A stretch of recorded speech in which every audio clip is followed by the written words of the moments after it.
Hello and welcome to Trains and Viatic, and today we're starting off on the desk, but we will end up in the railway room. Today's episode is looking at 4 DCC concept products, which I would personally keep them as a KISS. Keep it simple, stupid. All the stuff is so easy to use, and we'll go through it during this video, explaining what everything is and why I've gone for it. But the things we've got in front of us is the Cobalt Alpha Mimic, the Cobalt SS, the DCC Concept Track bed, and the DCC Concept Track bed big sheets. So what I'll do is I'll go onto the titles and then we can have a look at each thing individually.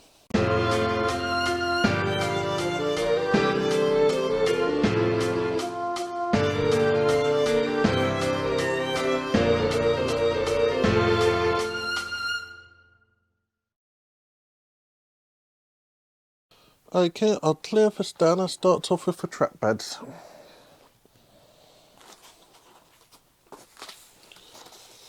This is the DCC Concept Track bed, and this is top quality DCC Concept close cell EVA foam track bed, and this is for 3mm double row 100 foot 33 meters track bed. So what do we get in here?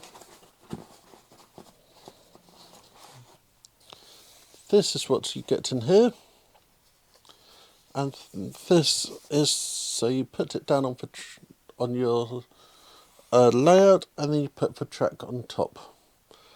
And because I'm me, I forgot to pick up a piece of track, so I'll be back in a moment. So this is the track bed, and what I do is you place your track on top. You can see that because this isn't a flat surface, it's deforming, but if you put it on a flat surface, the track will just follow it. So this gives you sound deadening from the train thudding along, and it also means you can easily feed wires underneath because you've got 3mm there, and also it makes it look more prototypical. As when you look at railways, you never have a track, apart from in some yards, level with the ground around. It's normally raised a bit. So this is the track bed. One other thing is, like that, it doesn't look like it's that shapeable. But the nice thing is, you have that slit along the back, which when you cut it, it becomes into 2 pieces, which then make it easy to shape. So this is what I use on single track area. And you can see that this box is well filled.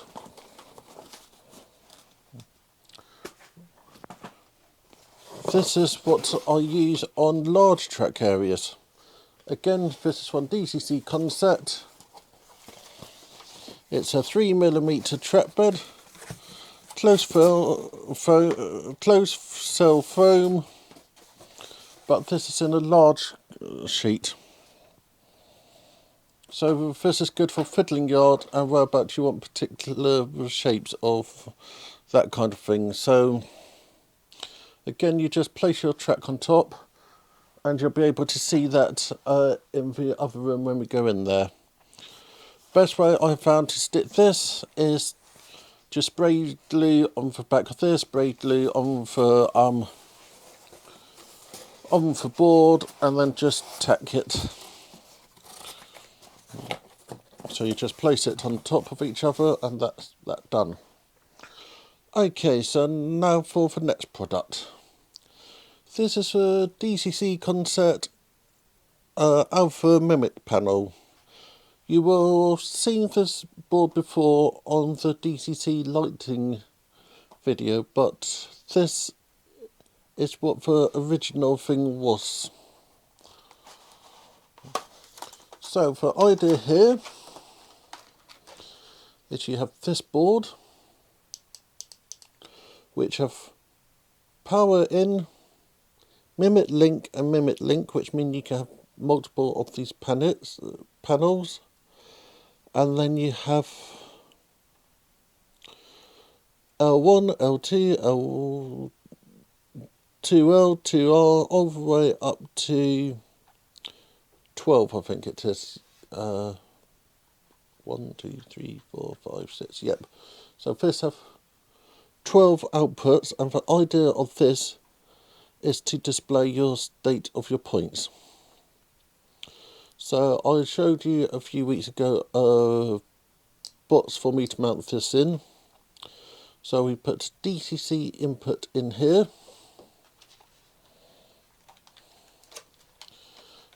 We then choose one of these lights.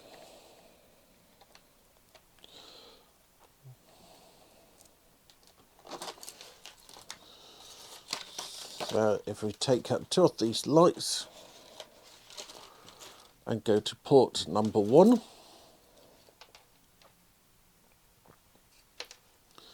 these clips, you've got the holes there and then that clip in there. It will only go in one way round.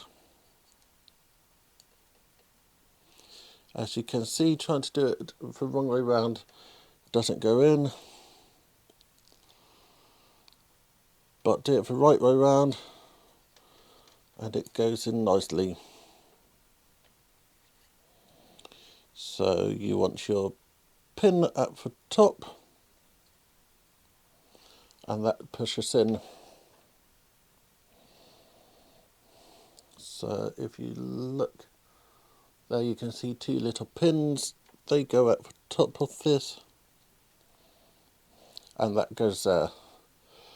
This is a red-green version, which means that those 2 lights, one will be showing red and one will be showing green if I have read the instructions properly.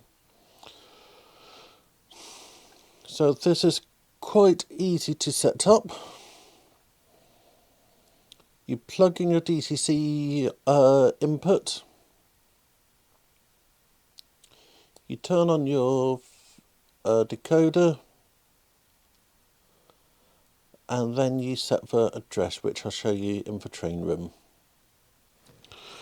So you can see I have put the power in there. What I'm going to do is turn it off, hold down that button, turn it on, and then to change the button you use this button to increase the digits, but you can't decrease, and then that button to set the next digit. So I have set this as 101, which is the same point as over there. So this displays what's over there. Then to confirm everything, I press and hold this button over here to say yes, and that's now programmed. So coming off there, we've got to red and green light, and when I change the point, the light changes. So you do have the option of just using one of these if you're trying to keep your mimic panel as easy as possible. But the idea of these is so that I don't need to look at the layout or the ECOS to see what the points are set at. But there's always lead to a potential of failure because it's showing the last command sent rather than what the point is actually set to. As if your point isn't set up properly, it could be shown wrong. So this will be showing the last output from the ECOS. And one nice thing is, if you look, when I throw a command, it shows on there the last number to be thrown, which is really nice. To join these together, the next board will be carrying on. So from what I've been told, you don't need to program it. Then you can also add a wire from there which gives you a screen you can have in your panel to show you what the last point number was. And to connect these together, you just put the white leads that come in the pack in there and then there, so it's an easy connect. So let's go back to the desk. This is the final product I want to show you, which is the DCC Concept Cobalt SS 6-pack. This is the point motors I have decided to use on the bottom half of the layout. You will have seen them in the previous video, and you might have seen them on one of my streams. But the reason I have chosen these are they are surface mounted and quite easy to use. So in this box, if you open it up, you get the instruction manual. You get a box with 6 of the point motors on. You get 3 of these, which are the decoders. Then you get a bag with screws. Then you get a bag with linking arms. Each bag has a different coloured dot on it to show that they're different kind of linking arms. Each one is for a different setup. So you've got ones for if the point motor is next to the track, ones for if you've got a lip between the point motor and the track, and several other things.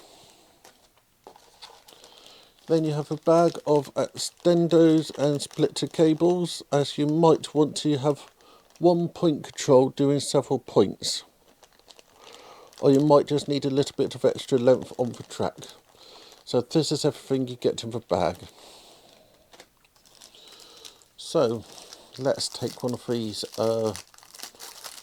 one of the decoders out of the bag. And in here you've got a decoder which is actually running 2 point motors from it. You have your DCC in, DCC out, which can be either side. Then you've got your run set switch, which is there, there and there. Then you can have a momentary switch to change your points, LEDs, 2-pole switch, and then your frog switch. Then you have your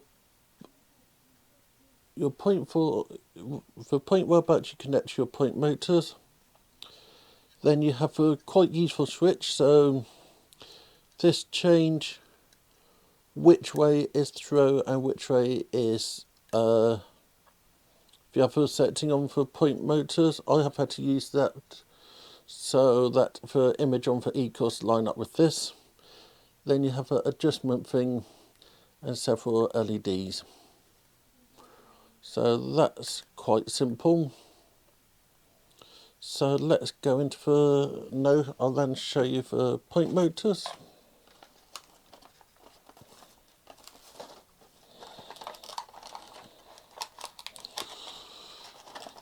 This is one of the point motors. I don't have that end on there. This is well packed, to be honest. So you put your point up against there, and then you have your little bar across there to drive it. So the biggest hint I've been told by DCC Concept is screw this in and then back out the screw a little bit so that there's a bit of movement in this. So let's go into the train room and install one of these. This is the point we're going to set up, and this is the decoder / controller we'll be using. So there's a bit of prep that needs to be done to the point before you do anything.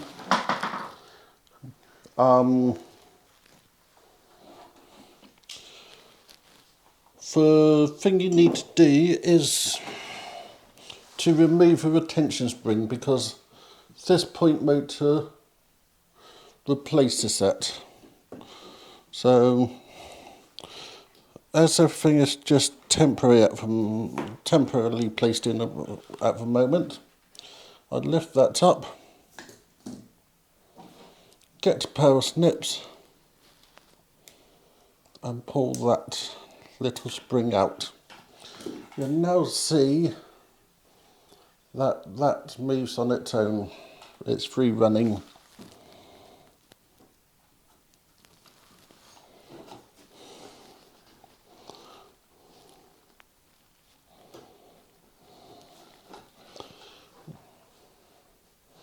So you'll now see that the point I've got power coming in here. I'll be using that side for this point. And this just plugs in the right way around. It will only go in one way. But it's just like USB, you'll attempt 3 times. And this will be kept on that side of the layout. So the next thing you need to do is that little knob there.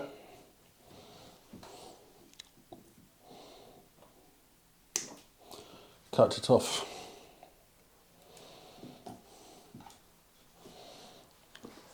And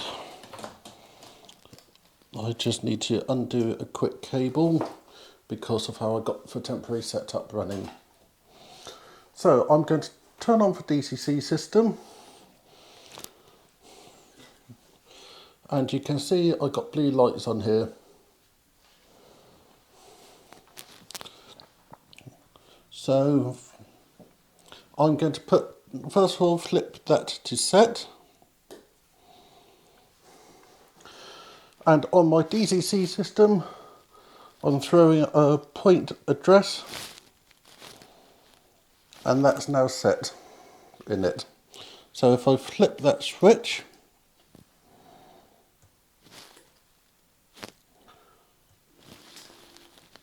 you can now see that that's moving and the polarity switches are moving. So you now want to get your point and press this button here for 3 seconds, and that puts it in the throw position. So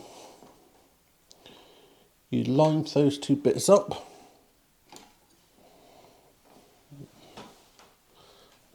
and pre-drill your holes. But before you do that, you want to put your drive shaft in, which I'll grab on and show you. So these are the bars I need. To install them, you need to be really precise.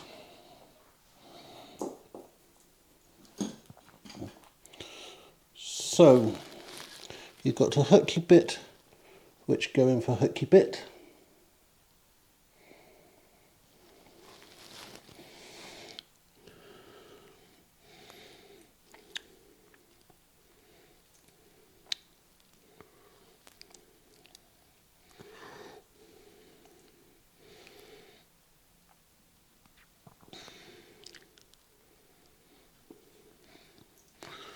Now actually I got that wrong again. So I have an eyelet which go in that bit.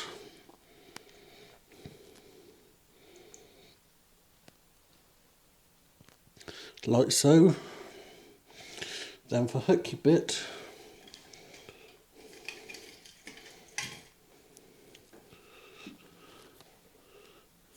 you then get through the holy bit that you made on your track.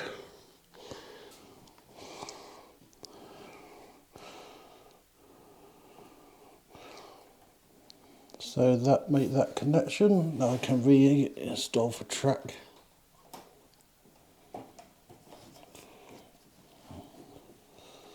So you put them both in the throw position, then hold your track in the appropriate position.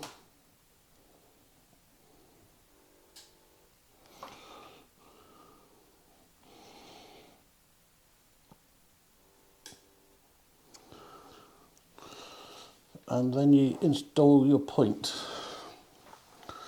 So to do that, you drill some holes in the holes and then do the black screws up and then tighten them.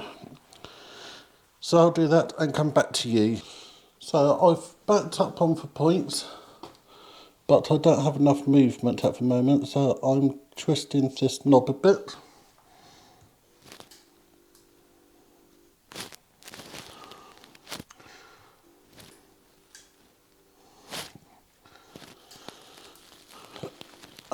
That's quite nice. So just freewheel a wagon through, and that's in a nice position. So for the frog, you put the frog in the middle,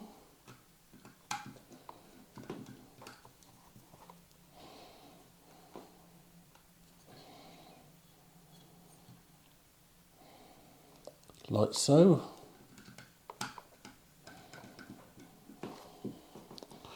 Then your left wire on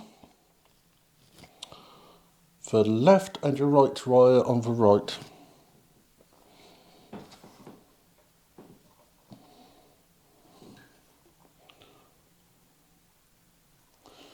To confirm your wiring, the best thing to use is a little track tester, but because I'm so organised I haven't grabbed one out yet.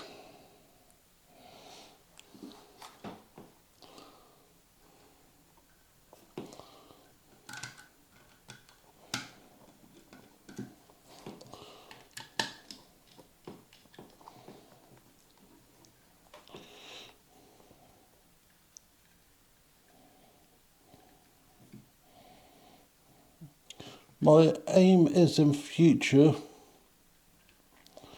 for two thin black and grey wire, black and brown wires will be coming from for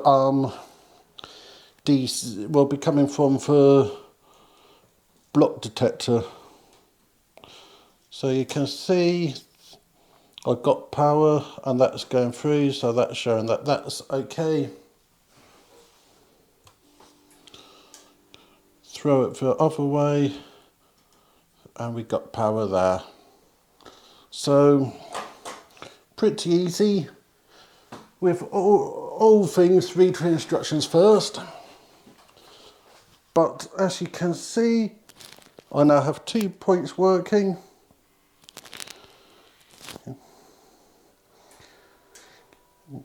And everything's good. So as I said, if you've got your points in the wrong direction, you flip that switch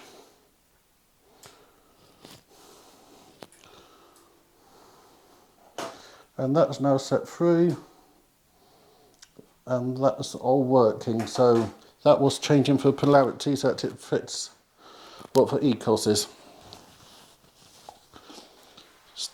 So thank you for watching. Remember to like, subscribe, comment. Join me for the Wednesday Modelling Club, Wednesday at 8 o'clock on my channel. Thank you everybody. Thank you to my channel members who are SG, Booty Monster and AH, I think it is. Oh, no, DH. Your names will be at the end of the video. And thank you for all support that people give to me on the channel, if that's like, if it's sharing or anything else. So I'll see you all on Wednesday or next Saturday when I'm having a trip to Lincoln to DigiTrains for the DigiTrains Open Day. So I'll see you all next time. Thank you very much, Richard.